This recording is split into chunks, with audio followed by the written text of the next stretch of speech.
I purchased a high-end condo without my parents knowing. Then over tea, Mom said, "We found out about your place, and your sister Ice will be living with you." I acted unfazed, but 2 weeks later when they all arrived, boom, an explosive shock hit. Imagine building your dream life, brick by hard-earned brick, carefully crafting a sanctuary for yourself. But what happens when the people who are supposed to love you the most try to break in? My family's twisted sense of entitlement led them right to my front door, and what happened next landed them squarely in handcuffs. It's a story that changed everything. It was a Tuesday afternoon in March when I signed the closing documents. My hands were surprisingly steady, even though this penthouse condominium on the 42nd floor in Chicago represented every single thing I had poured my life into for the past decade. Floor-to-ceiling windows framed that iconic Chicago skyline, Brazilian walnut floors gleamed, and the kitchen? Marble countertops imported straight from Italy. It was mine.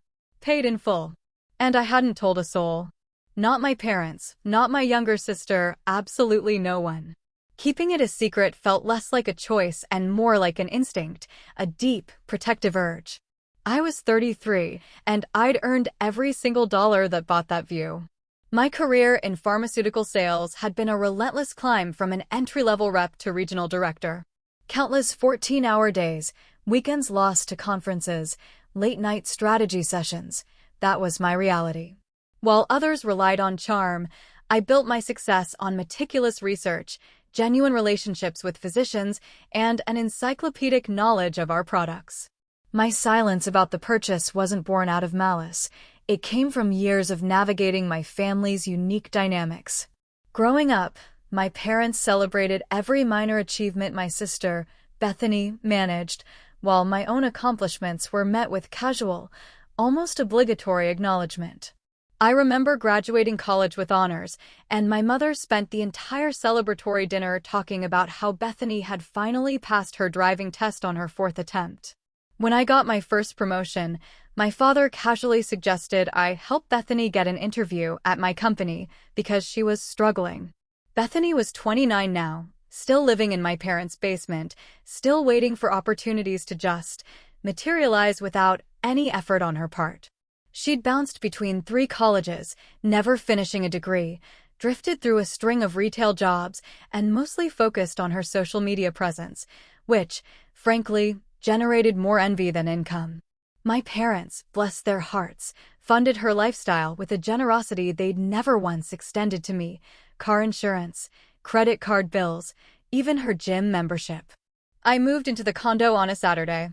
Professional movers did their efficient work while I just watched, supervising. My furniture was minimal but expensive: a charcoal gray leather sofa, a glass dining table that seated 6, a custom mattress that cost more than my first car. I hung abstract art, programmed smart home tech, and set security codes only I knew. The building offered amenities I'd only ever dreamed of: a fitness center with personal trainers, a rooftop terrace with outdoor fireplaces, a business center, 24-hour concierge service. The HA fees alone exceeded my old rent, but I could afford them comfortably. My neighbors were surgeons, corporate attorneys, business owners. In the elevator, we exchanged polite nods, talked about the weather. No one asked probing questions about my background. The anonymity felt incredibly liberating after years of family gatherings where every aspect of my life was up for discussion and judgment. I furnished the second bedroom as a home office, setting up built-in shelving for my professional library, positioning my desk to face the lake. From there, I could see boats dotting the water in warmer months. I spent evenings reviewing sales reports, preparing presentations, the city lights twinkling below as I worked. It was peaceful. It was mine. 3 weeks after moving in, my mother sent a text. "Join us for lunch on Sunday?" It was phrased casually, but the timing felt calculated. I'd been avoiding family dinners, always citing work obligations or scheduling conflicts. My absence had definitely been noted. I arrived at the restaurant at 1 p.m. My parents and Bethany were already there, seated at a corner table. My mother was in her best navy blouse, the one for special occasions. My father's beard was trimmed. Bethany, as always, was glued to her phone, manicured nails tapping against the screen. "Christina, darling, so glad you could make it," my mother cooed, rising to embrace me. Her perfume, a cloying floral scent, clung to my clothes. "We hardly see you anymore." "Work has been demanding," I replied, settling into my chair, unfolding my napkin. "We just launched a new product line, and I'm managing the regional rollout." "Always so dedicated," my father said, but his tone, it wasn't a compliment. "Your mother and I were just telling Bethany how proud we are of both our daughters." Bethany finally glanced up, offering a smile that never quite reached her eyes. She was wearing a designer sweater I recognized from a downtown boutique, easily 4 figures. My parents' generosity, it seemed, continued unabated. We ordered our meals, made small talk about the weather, neighborhood gossip, my father's golf game. It felt rehearsed, like they were building up to something. I sipped my water, patient, knowing from experience that their true agenda would eventually reveal itself. Dessert arrived, and then, finally, my mother broached the real reason for this gathering. She set down her fork, fixed me with a look I recognized from childhood, the one she used when delivering news she expected me to accept without argument. "Christina, we need to discuss something important," she began. "We know about your apartment." The restaurant noise faded into background static. I set down my coffee cup with deliberate, almost unnerving care. My eyes met my mother's, and I didn't flinch. "My condominium," I corrected quietly. "Yes, your fancy new place downtown," my father interjected, his voice carrying a distinct note of accusation. "Quite an upgrade from that little apartment you had before. You didn't even mention you were moving." "I didn't realize I needed permission," I said, keeping my tone flat, neutral. "I'm 33 years old." "That is not the point," my mother said, leaning forward. "The point is that you are family, and family shares important news. We had to hear about it from Barbara Hendricks at the grocery store. Apparently, her son works in real estate and handled a transaction in your building. Can you imagine how embarrassing that was? Finding out my own daughter bought a luxury condominium from a stranger." I felt that familiar weight of guilt trying to settle over my shoulders, that old programming that insisted I owed them explanations, apologies. But I resisted.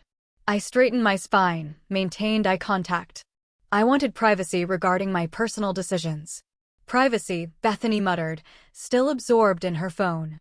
"That's rich coming from Miss Perfect, who used to lecture me about responsibility."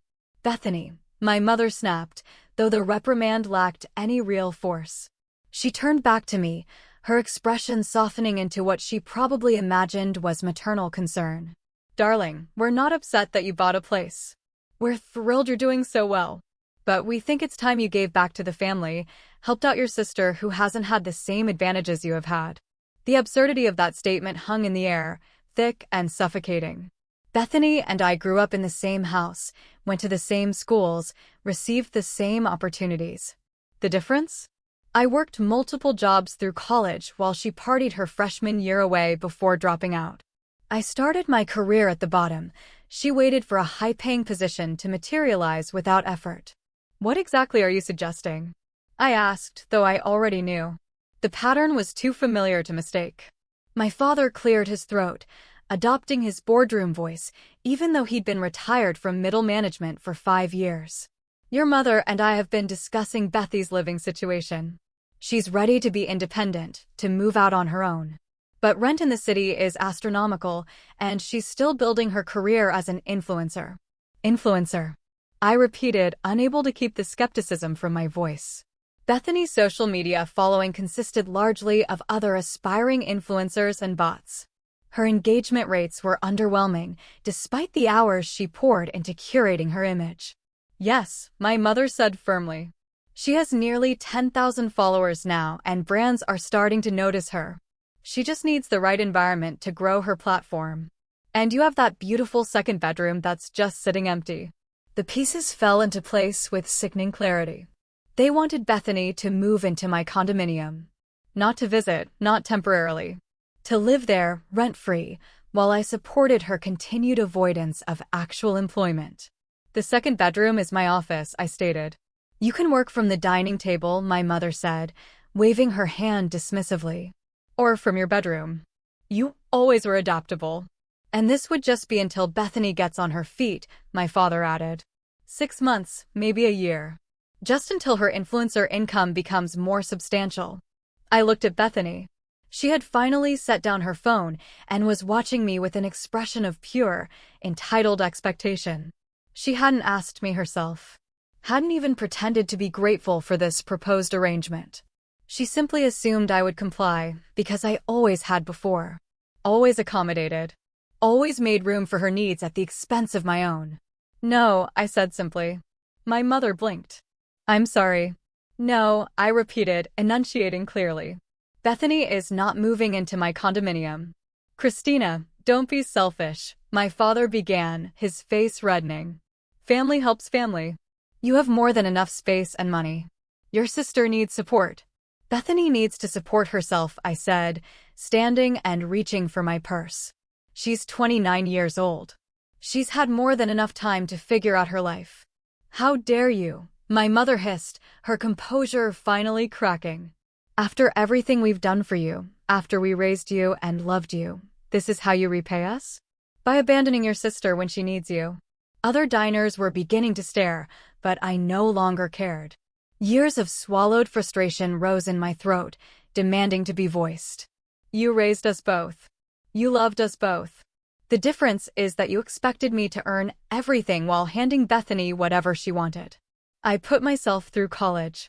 I built my career. I saved and invested and worked weekends and holidays. And now that I've finally achieved something for myself, you want me to share it with someone who has never worked for anything in her life. You always thought you were better than me, Bethany cut in, her voice sharp with resentment. Miss Careerwoman. Too good for family. I thought I was entitled to the results of my own labor, I corrected. There's a difference. I placed 2 20s on the table, more than enough to cover my portion, and turned toward the exit. My mother called after me, her voice shrill with indignation, but I kept walking. The spring air felt crisp and clean after the stifling atmosphere of that restaurant. I drove home in silence, my hands gripping the steering wheel as adrenaline coursed through my system. The confrontation had been inevitable, I realized. My parents had been building toward this moment since learning about my purchase. They viewed my success as a family resource, something to be distributed according to their priorities, not my own. The parking garage beneath my building felt like a sanctuary.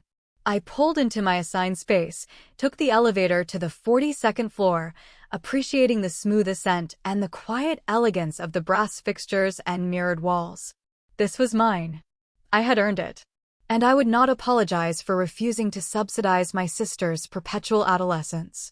Inside my condominium, I made tea and stood at the windows, watching the city below.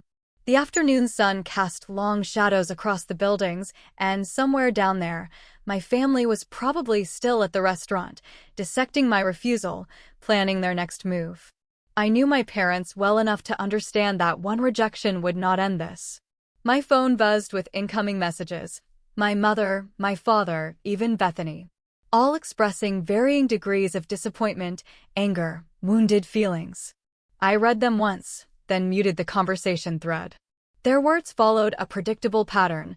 I was selfish, ungrateful, cruel to deny my sister this opportunity. No one acknowledged that they were asking me to sacrifice my privacy and independence so Bethany could avoid the same struggles I had endured. Over the following days, the messages continued. My mother left voicemails with increasingly dramatic proclamations about family loyalty and obligation. My father sent emails citing examples of successful people who helped their siblings. Bethany posted vague messages on social media about betrayal and the loneliness of having no one to count on, carefully curated to generate sympathy from her followers. I ignored it all. I focused on my work. We were launching a new cardiovascular medication, and I spent long hours meeting with physicians, presenting clinical trial data, training my sales representatives. The job demanded precision and expertise, qualities I had, cultivated through years of study and practice. Unlike my family, my professional colleagues respected competence and rewarded results. 2 weeks after the disastrous lunch, I returned home from a business dinner to find 3 missed calls from my mother and a text message that made my blood run cold. "We are coming over tomorrow to discuss this properly. We will be there at 10 o'clock in the morning." No request for permission. No acknowledgement that this was my home. Just an announcement of their intended invasion of my space. I sat on my sofa and considered my options. I could be there to confront them, turn them away at the door, but that would mean taking time off work for a conversation that would inevitably devolve into accusations and demands. Or I could simply not be home, let them knock on a door that wouldn't open. Neither option truly addressed the larger issue. My family had demonstrated a fundamental disrespect for my boundaries. They believed they had a right to my home, my resources, my life. This wouldn't end with one refused visit. They would keep pushing, keep demanding, keep expecting me to bend to their will. I needed to make my position absolutely clear, in a way they could not ignore or rationalize away. I pulled out my laptop and began researching security options. My building had standard systems, but I wanted something more robust for my individual unit. Something that would not just alert me to unauthorized entry, but would have real consequences for anyone who tried to access my home without permission. By midnight, I had designed a comprehensive plan. I contacted the building security director first thing the next morning, explaining that I needed enhanced protection due to family members attempting to enter without authorization. He was sympathetic and professional, offering several solutions that integrated with the building's existing systems. I installed additional smart locks that required both a code and biometric verification. I upgraded my security cameras to include facial recognition technology. Most importantly, I contracted with a private security firm that monitored high-value properties throughout the city. Their response time was under 5 minutes, and they had direct lines to local law enforcement. The final component was the most crucial. I filed a formal trespassing notice with the Chicago Police Department, specifying that my parents and sister were not authorized to enter my property under any circumstances. The officer who took my statement asked if I was certain I wanted to take this step, warning that it could have serious legal consequences for my family members. I assured him I was very certain. The paperwork established a clear legal boundary. If my parents or Bethany entered my condominium without permission, they wouldn't just be breaking a family trust or violating my privacy. They would be committing a crime. I spent the afternoon before their announced visit making final preparations. I tested every component of the security system, verified that the cameras had clear sight lines, and confirmed that the private security firm had my updated contact information. I set my phone to forward all alerts to my smartwatch so I would be immediately notified of any activity at my door. That evening, I packed a bag and checked into a hotel downtown. I had an early meeting the next morning in the western suburbs, so staying closer to the highway made logistical sense. But the real reason was simpler. I wanted to be elsewhere when my family arrived. I wanted to let the systems I had put in place handle their intrusion without my emotional involvement. I slept poorly, checking my phone every hour, despite knowing the security system would alert me immediately if triggered.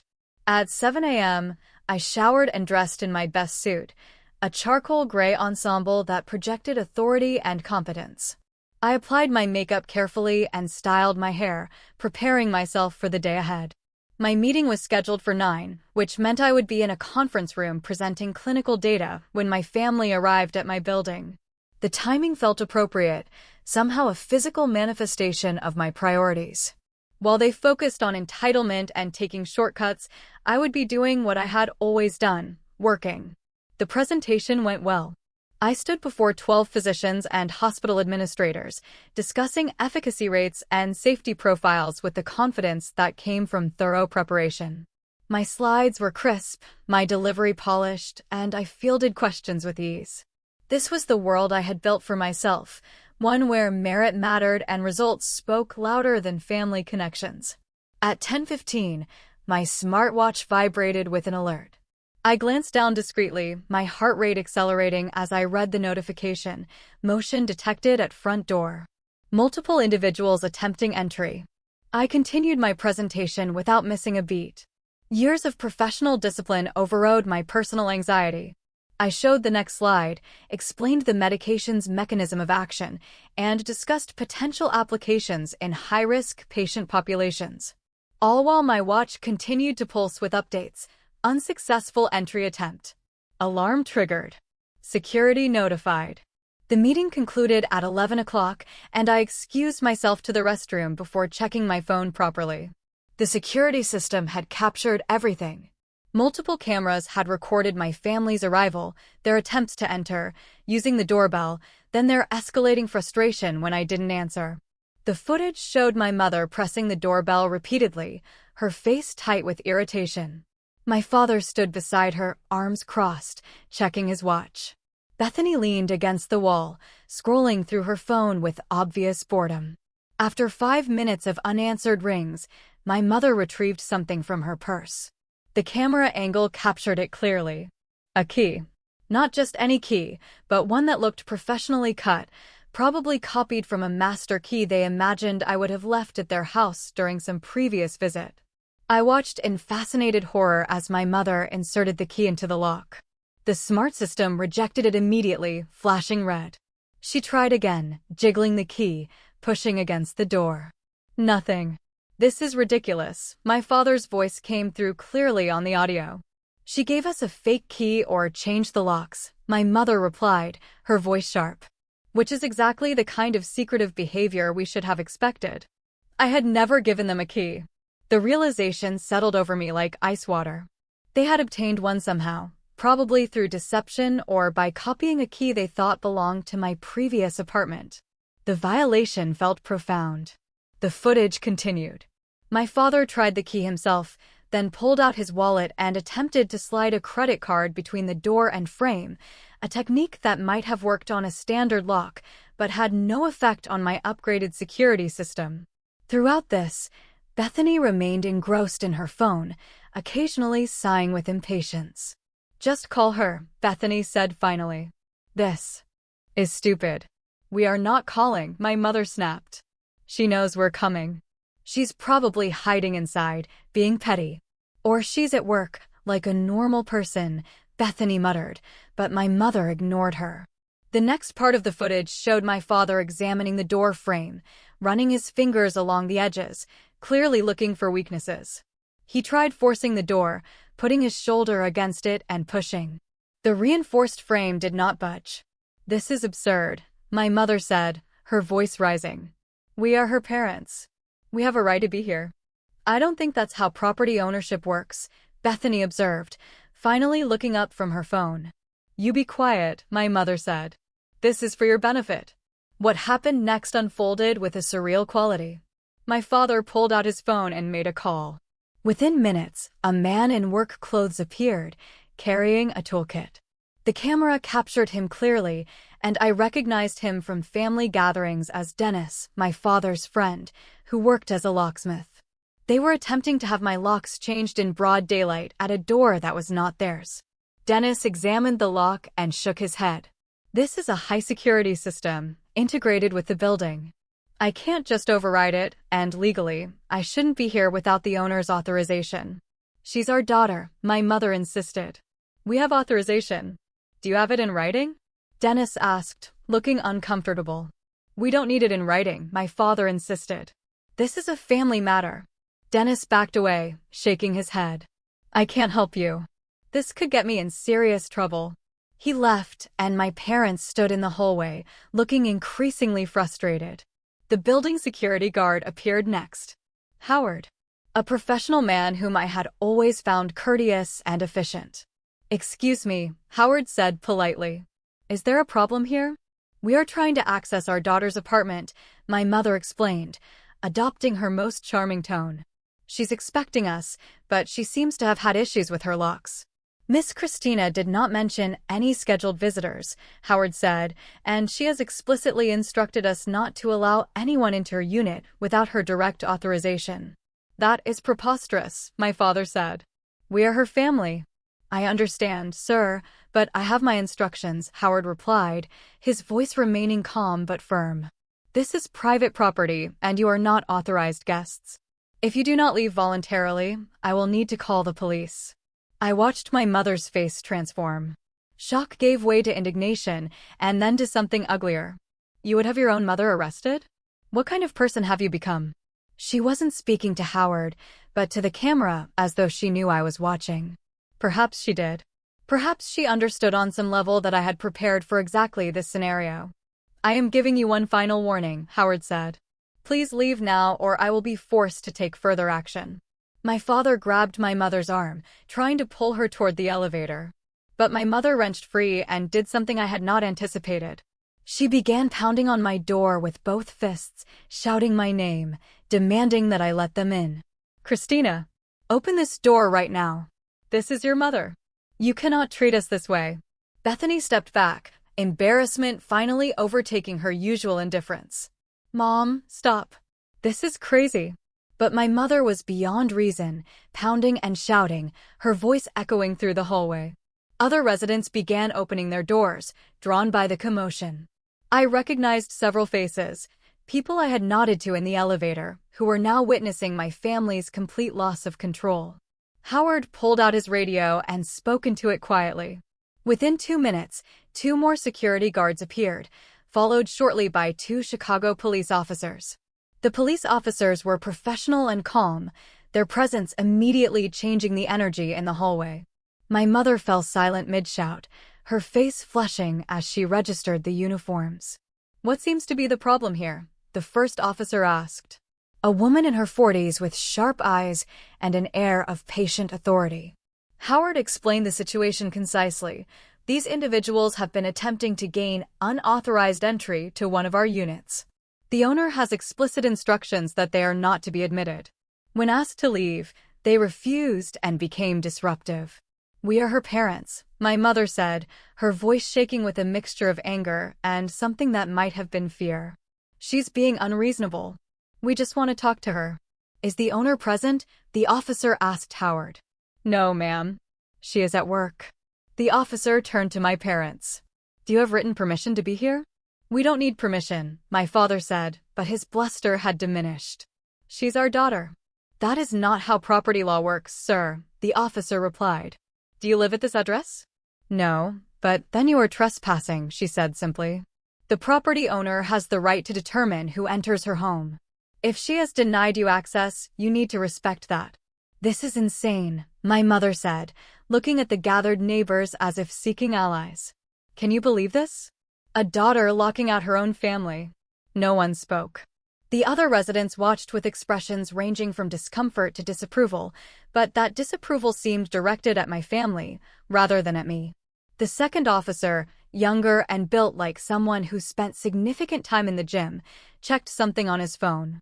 Ma'am, sir, I am showing that a formal trespassing notice was filed for this address 3 days ago, naming you specifically. That means you are legally notified that you are not welcome here. Your presence constitutes criminal trespass. The color drained from my mother's face. Criminal trespass? That is absurd. She's our daughter. That does not grant you access to her property, the officer said. You need to leave now. If you refuse, we will place you under arrest. I sat in my car in the hospital parking lot, watching this unfold on my phone. Part of me felt sick, seeing my parents humiliated in front of strangers. But a larger part felt vindicated. They had pushed and pushed, assuming I would eventually bend. Now they were facing actual consequences for their refusal to respect my boundaries. My father took my mother's arm again. Let's go. This isn't worth it. Not worth it, my mother repeated, her voice rising again. She's family. She shouldn't be allowed to just cut us out. Ma'am, the female officer said, her tone hardening. You need to leave immediately. I will not, my mother said. And I watched in disbelief as she crossed her arms and planted her feet. Not until my daughter agrees to see us. We have rights. You have the right to remain silent, the officer said, and I realized with shock that she was actually going to arrest my mother. Anything you say can and will be used against you in a court of law. You cannot be serious, my father said, stepping between the officer and my mother. This is a family dispute, not a police matter. Sir, step back, the younger officer said, moving forward. Do not interfere with an arrest. What happened next unfolded with the jerky unreality of a nightmare. My father refused to step back. The officers gave him multiple warnings, their voices firm but not yet aggressive. My mother continued to shout about her rights, about ungrateful children, about the deterioration of family values. Bethany stood frozen against the wall, her phone clutched in her hand, her face pale with shock. For once in her life, she seemed to understand that the situation had spiraled beyond her control. The officers moved simultaneously. The female officer guided my mother's arms behind her back, producing handcuffs with practiced efficiency. My mother screamed, an incoherent sound of rage and disbelief. My father lunged forward, trying to pull the officer away from my mother, and the younger officer intercepted him, taking him to the ground in a controlled maneuver that looked painful but professional. Within 30 seconds, both my parents were in handcuffs. My mother was sobbing now, her earlier defiance collapsing into hiccuping cries about how this was all wrong, how I had done this to them, how I was destroying our family. My father said nothing, his face red and his eyes fixed on the floor. "Bethany Louise, don't just stand there," my mother wailed. "Call our lawyer. Call someone." Bethany fumbled with her phone, her hands shaking.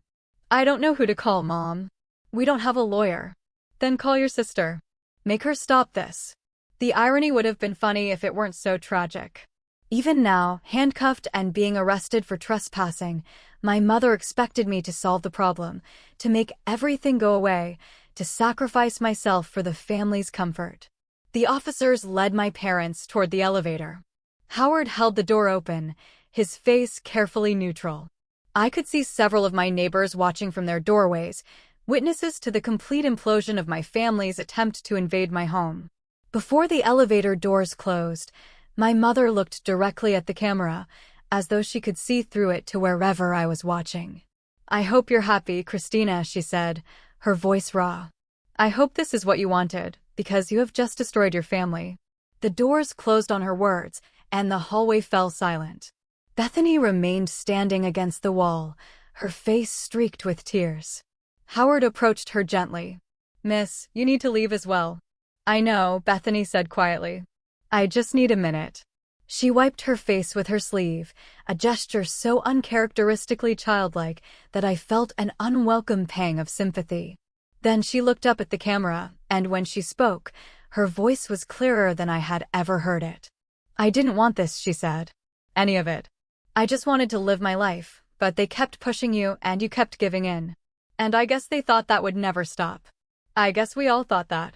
She pushed away from the wall and walked to the elevator without looking back. I sat in my car for a long time after the feed went dark, my hands trembling despite the warmth of the afternoon sun through the windshield. I had won. I had established my boundaries in the most definitive way possible. My parents would face charges, probably a fine at minimum, possibly probation. They would have criminal records for trespassing, a permanent consequence for their refusal to respect my autonomy. I should have felt triumphant. Instead, I felt hollow, as though I had just watched a bridge burn with everyone I had ever known standing on the other side. I drove back to my condominium in the late afternoon, the spring sunshine casting long shadows across the city's streets. The drive gave me time to process what had happened, to move beyond the initial shock and adrenaline into something more complicated.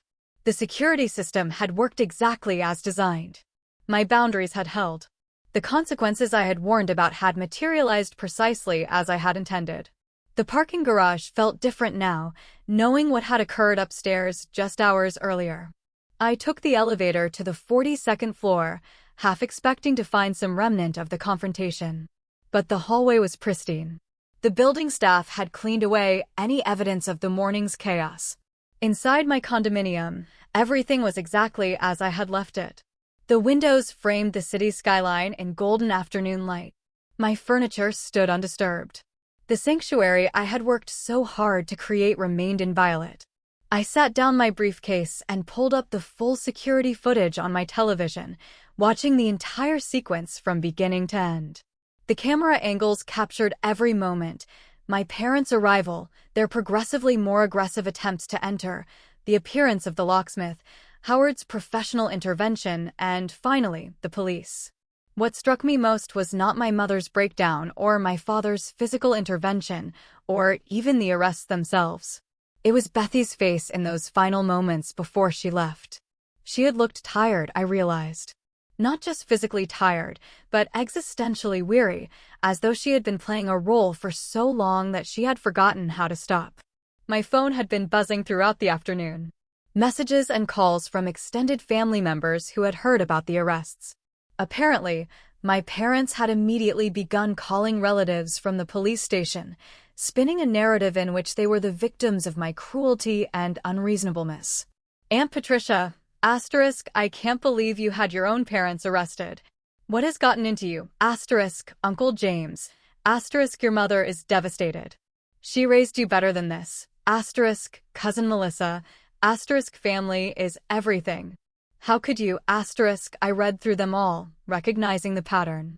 My parents had always been skilled at controlling the narrative, presenting themselves as loving and generous, while portraying me as difficult and ungrateful. The difference now was that there was video evidence of what had actually occurred.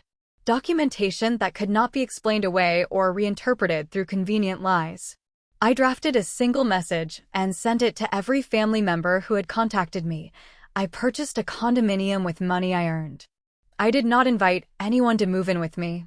When my family attempted to enter my home without permission after being explicitly told they were not welcome, I enforced standard trespassing laws that apply to everyone.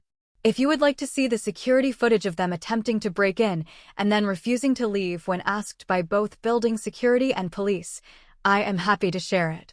Otherwise, please respect my privacy. I attached a 20-second clip from the footage showing my mother pounding on the door while shouting and my father attempting to force entry. Then I muted the group conversation and set my phone aside. The evening stretched before me, empty and quiet.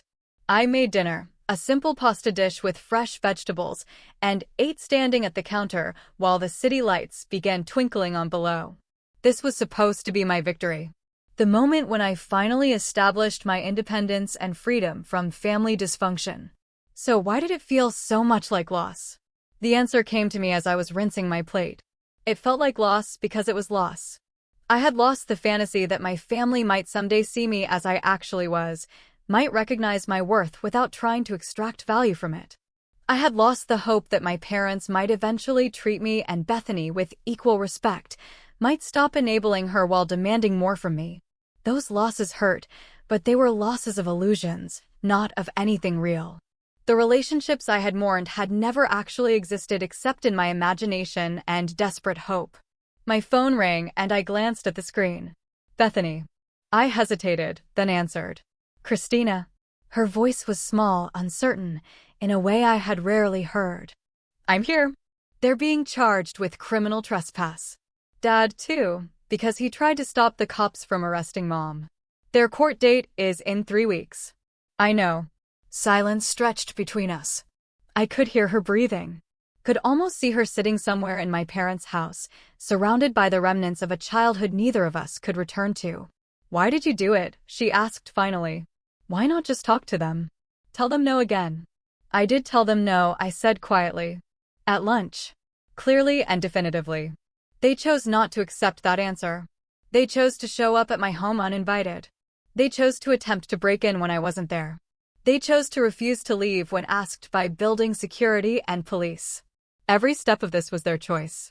They thought you were bluffing, Bethany said. They thought you would never actually let them get arrested. I know. More silence, then I didn't want to move in with you. Just so you know. I have my own life. Weird as it is. They decided that for me, like they always decide things for me.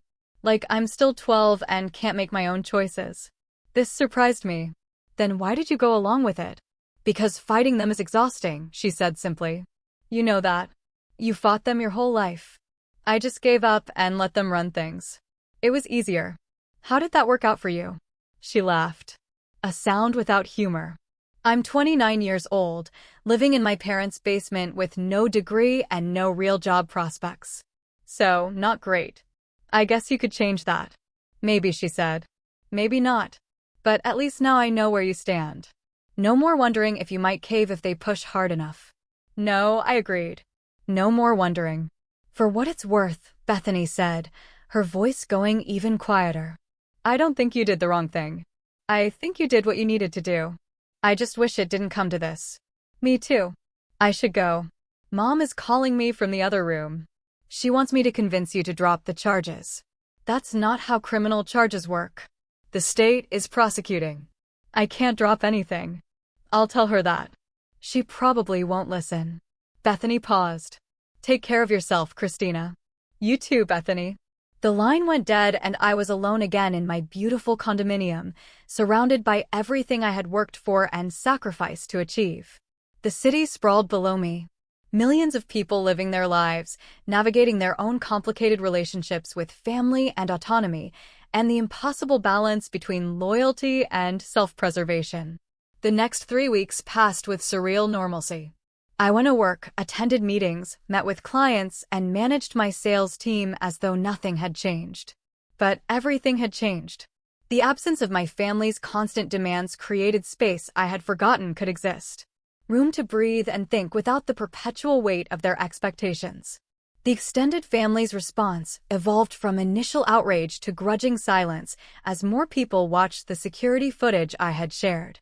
Seeing my parents attempt to break into my home, watching my mother's theatrical breakdown, observing my father's physical aggression toward police officers, these things were difficult to rationalize away.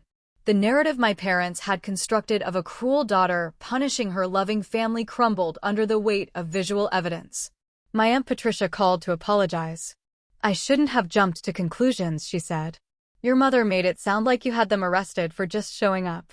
She didn't mention the breaking and entering attempt or refusing to leave. Thank you for saying that. For what it's worth, I think you've been remarkably patient with them over the years. More patient than I would have been. Other relatives followed suit, some apologizing, others simply stopping their messages of condemnation. A few sided firmly with my parents, accepting their version of events despite the contradicting video. I blocked those numbers and moved on. At work, I threw myself into the new product launch with renewed focus.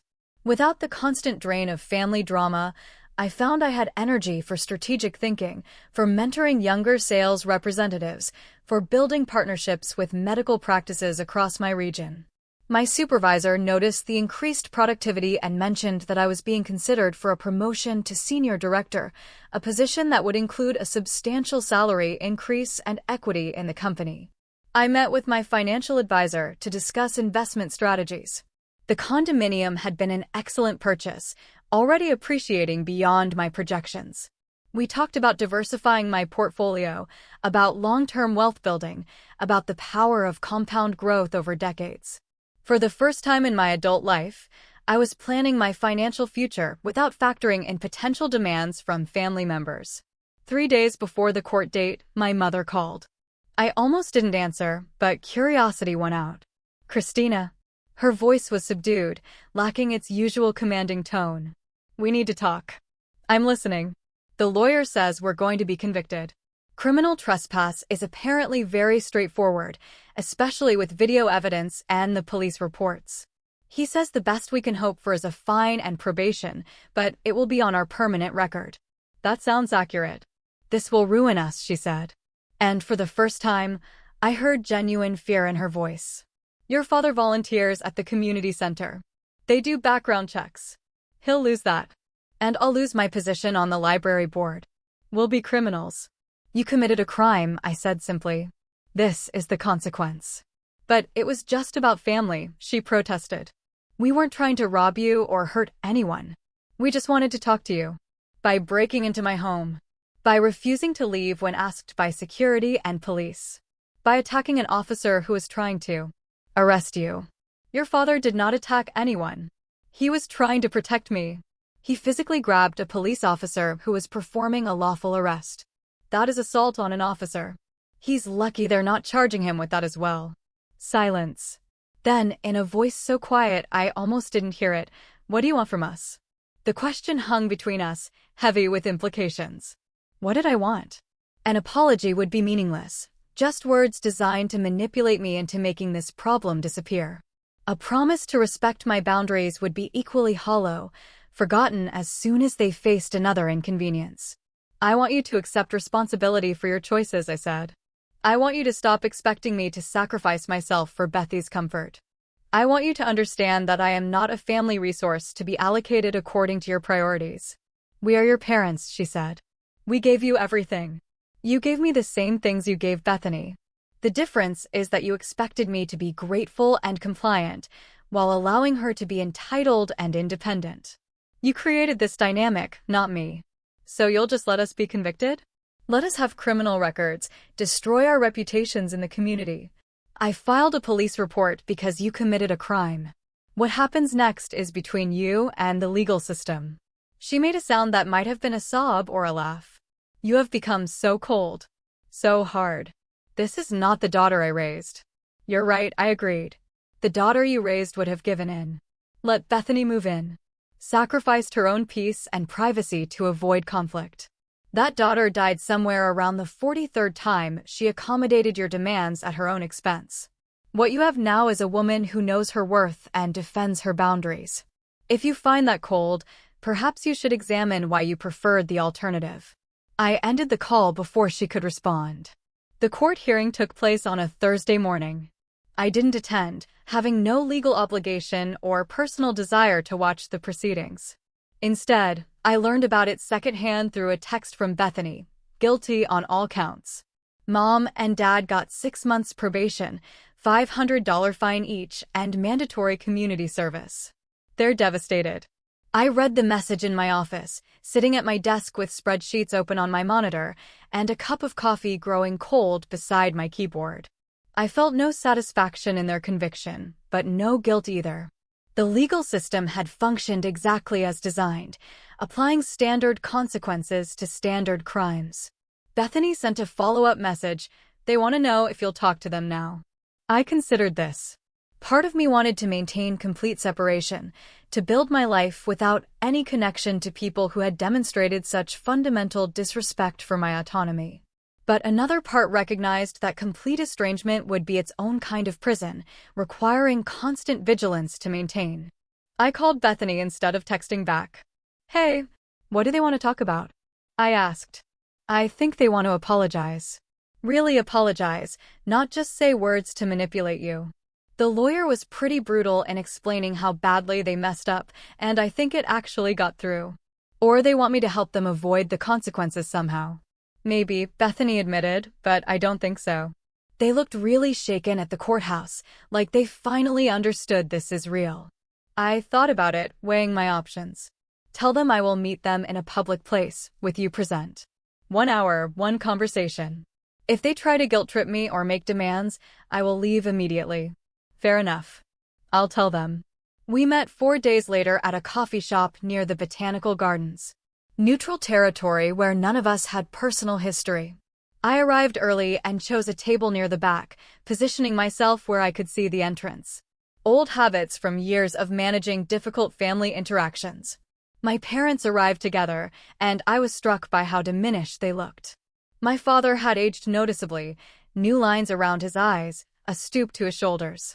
My mother wore minimal makeup and her hair was pulled back simply, without her usual careful styling. They looked like what they were, people who had faced consequences they had never imagined possible. Bethany arrived last, sliding into the seat beside me in a gesture that surprised me, a subtle alignment, a quiet statement about where she stood. Thank you for meeting us, my father said, his voice formal. We know you didn't have to. You have an hour, I said. I suggest you use it well. My mother twisted her napkin between her hands. We've been talking to a therapist. The court required it as part of our probation, but we've been going to extra sessions, trying to understand how things got so bad. And what has the therapist told you? I prompted. That we've been using you as a surrogate parent for your sister, my father said bluntly. That we failed to give Bethany the skills she needed to be independent because it was easier to rely on you to pick up the slack. That we treated your success as a family resource instead of recognizing it as your personal achievement. The words sounded rehearsed, probably repeated from therapy sessions until they could recite them without stumbling. But beneath the rehearsal, I heard something resembling genuine understanding. We were wrong, my mother said, finally looking directly at me.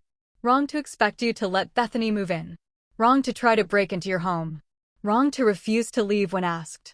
Wrong to prioritize her comfort over your boundaries. Wrong about all of it. Why? I asked. Why did you do it? She looked at my father, then back at me. Because it was easier. Because Bethany struggles with things that came easily to you. And it seemed cruel to let her fail when you were right there, capable of helping. Because we told ourselves we were keeping the family together. But what we were really doing was avoiding the hard work of teaching her to stand on her own. And it was not fair to you. My father added, we can see that now. We made you responsible for problems that were not yours to solve. Bethany spoke for the first time. They've been in therapy sessions with me too, talking about my patterns, my avoidance, my dependence. It's been pretty brutal, honestly, but necessary. What happens now? I asked. We fulfill our probation requirements, my mother said. We continue therapy. We learn to be better parents, even though our children are already grown. And we hope that someday you might be willing to have a relationship with us again. Not the old relationship where we made demands and you accommodated. Something new.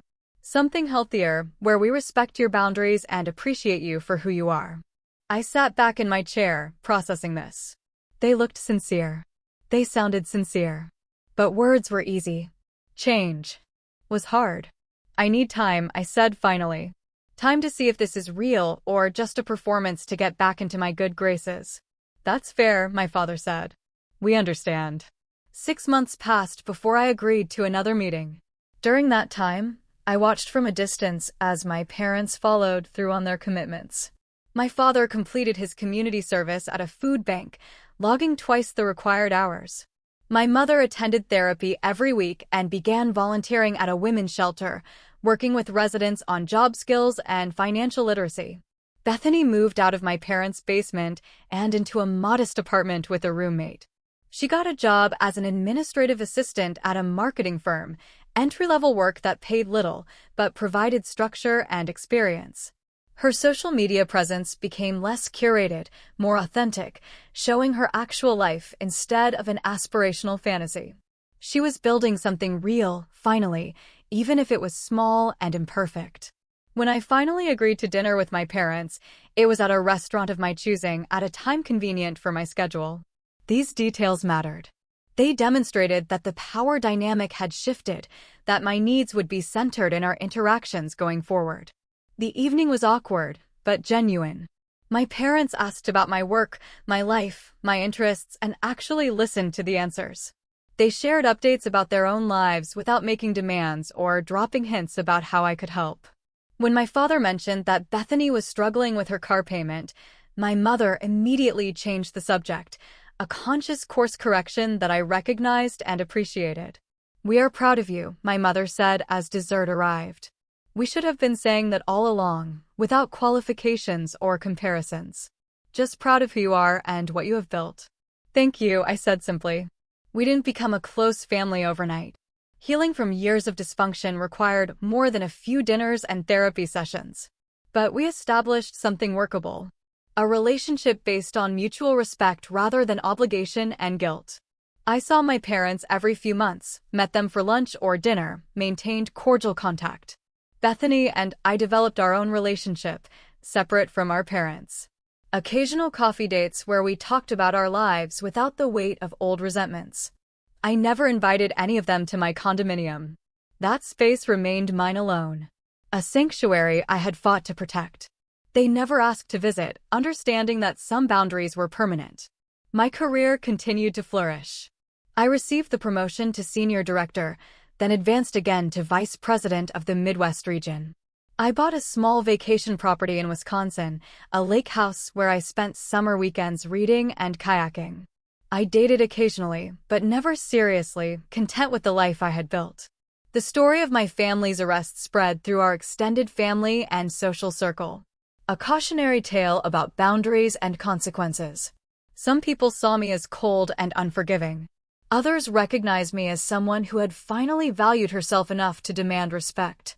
I stopped worrying about which narrative people believed. 5 years after the incident, I ran into my old building security guard, Howard, at a restaurant downtown. He recognized me immediately and came over to say hello. You probably don't remember me, he began. Of course I do, I said. You helped me establish very important boundaries. He smiled, looking relieved. I've thought about that day many times. Wondered if I did the right thing, if I could have handled it differently. You did exactly what I needed you to do, I assured him. You enforced my rights when my own family wouldn't respect them. That mattered more than you know. I'm glad, he said. I have daughters of my own, and I've tried to teach them what I learned from watching you. That they don't owe anyone access to their lives, not even family. That boundaries are healthy and necessary.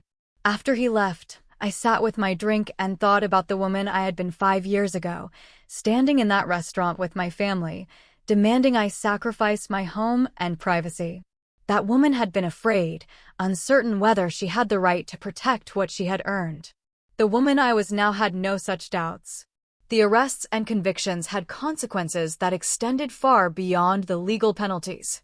My parents lost several social connections, people who could not reconcile the image of respectable community members with individuals who had criminal records for breaking into their daughter's home.